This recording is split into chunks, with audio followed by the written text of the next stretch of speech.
أعوذ بالله من الشيطان الرجيم بسم الله الرحمن الرحيم سورة بقرة اولنی سپارہ آیت نمبر 58 الله سبحانه وتعالى فرمائے وَإِذْ قُلْنَا ادْخُلُوا یاد کا وقت چې مونږ وی دی بنی اسرائیل ته ادخلوا داخل شي هذه القرية دې کلی ته فکلوا منها پس خورئ تاسو دا غینا حيث شئتم سچ غواړئ رغدن فراها وادخلوا الباب داخل شي په دروازې باندې د دې خار سجدن فاجز سرا وقولوا او داوای حتوتن زمون توبه دا نغفر لكم خطاياكم من بماف کو تاسو غلطه استاسو گناهونه وسنزيد المحسنين او زرد چې سیوا بدله ور کوم غني کو کارو خلقو ته فبدل الذين ظلموا پس بدل کړل کسانو چې ظالمانو ګناګارو قولا اغوینا غیر الذي علاوه دا غینا قیل لهم چې دوی ته ویل شي وا یعنی دې ته حتوه لفظ ویل شي دوی بدل کو په حنتوه سره فانزلنا بس مونږ نازل کو علی الذین ظلموا پاکستان باندې چې هغه ظالمانو ګناګارو رجز من السماء عذاب د اسمان د طرفه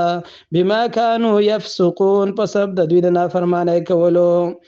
وَإِذِ اسْتَسْقَى مُوسَى لِقَوْمِهِ یاد کا وخت چې وبو غوښتل موسی علی السلام د خپل قوم د پاره نو فقلنا پس مونږ وی دی موسی علی السلام ته اضرب اوخه بعصاك الحجر پر خپل لخت باندې دی غټی لرا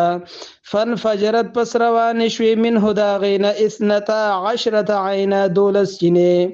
بنی اسرائیل دولس خاندانونو دی وجن الله ولا دولس چینه جدا جدا روان کړي قد علم په تحقیق سره معلومه وا کل اناس هر یو ډلې ته هر یو قبیله ته اناس مشربهم هر یو ډلې ته د غي د سکلو ځای یعنی چینه خپل کلو خورئ واشربوا اوسکئ من رزق الله د الله د رزقنا ولا تاثوا في الارض او مگر ځای پس مکه کې مفسدين رانی کوونکی وَإِذْ قُلْتُمْ یاد کې وخت چې وی تاسو یا موسی علیه السلام لن نصبر على طعام واحد من هرگز صبر نشو کولای تاسو په یو قسم خوراک باندې فدع لنا پس او غواړه مونږ د پاره دعا ربک در خپلنا یخرج لنا شراو باسی زمونږ د پاره مما هغسو تنبت الارض چې راوزی د ځمکې نه من بقلها سبزیانې ساگ وغیره وقثائها وبادرنګ وفومها وغنم وعدسها او د مسرو دالو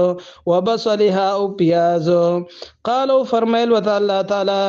موسی علیہ السلام تو فرمایلو اتستبدلون الذي آیات سبدلول وغواړي هغه سیز هو ادنا چې هغه کمزور دی بالذي دا په مقابله کې هو خیر چې غوړه دی یعنی د من صلی الله په مقابله کې تاسو سبزیان غواړي نو اهبتو کوشه مصرن دی خارتا فإن لكم پس تاسو د پاره بوي ما سالتم سچ تاسو غواړي وزربت عليهم الذله اور واچول شو پدی باندې ذلت او رسوایی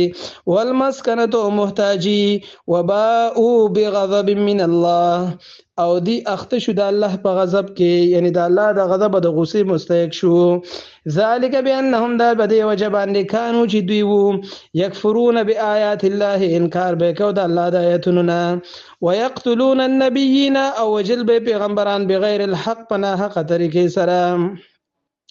ذالک بما عصوا وكانوا يعتدون دا بسبب د دې چې دی بنا فرمانی کوله وكانوا يعتدون او دی د حد نه تجاوز کوونکی صدق الله مولانا العظیم